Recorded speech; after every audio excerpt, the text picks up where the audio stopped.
மக்களே, உறவுகளே, எப்படி இருக்கீங்க? நாங்கள் வந்திருக்கிற இடத்த பாருங்கள்.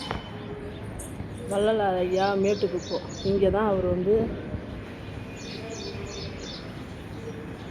வாழ்ந்த பூமி இது பாருங்க. பார்த்தீங்களா? இங்கே தான் வந்துருக்கோம் நாங்கள்.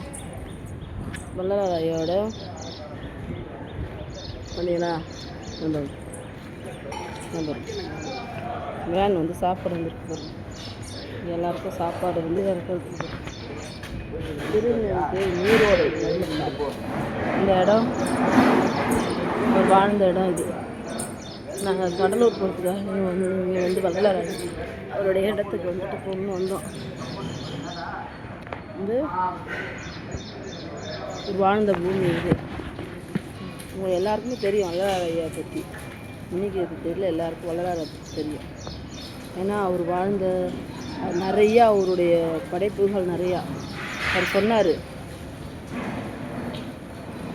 கிணத்து தண்ணியெல்லாம் பாலாக மாறிச்சு.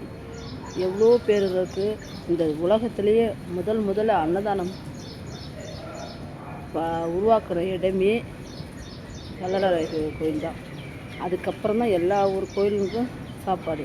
இங்கே என்றைக்குமே அணையா விளக்கு மாரி என்றைக்கும் அந்த அடுப்பு அமையாது, எரிஞ்சிக்கிட்டே தான் இருக்கும். வள்ளலார் கோயிலில் மட்டும் வந்த ஜனம் பட்னியாக போனதே கிடையாது. அனைத்து பேரும் சாப்பிடுவாங்க. வேண்டவங்க எடுத்துகிட்டு போவாங்க, ஊருக்காரங்க எடுத்துகிட்டு போவாங்க. இந்த கோயிலை பொறுத்த வரைக்கும் அனைத்து பேருக்கும் சாப்பாடு உண்டு. எங்கேருந்து தான் வருதோ என்ன தான் நடக்குது, கடவுள் எத்தனை கோடி மக்கள் வந்தாலும் இந்த கோயிலை பொறுத்த வரைக்கும் ஒன்றுதான் நடக்கும். அதுதான் பெரிய ஆச்சரியம், பெரிய சாதனை இது. இது வரைக்குமே நான் வேறு எந்த கோயிலையும் பார்த்ததில்லை. எந்த நேரம் பார்த்தாலும் சாப்பாடு கிடைக்கும் இந்த இடத்துக்கு வந்தால். ஒரு தடவை பாருங்கள் எல்லோரும். இது வடலூர் வள்ளலார் கோயில். இது இது மேட்டுக்குப்பம். இது போட்டிருக்கு பாருங்க. பார்த்தீங்களா? இது போட்டிருக்கு பாருங்க. இதுதான் அந்த இடம் இல்லையா? எல்லா புகழும் இறைவனுக்கு.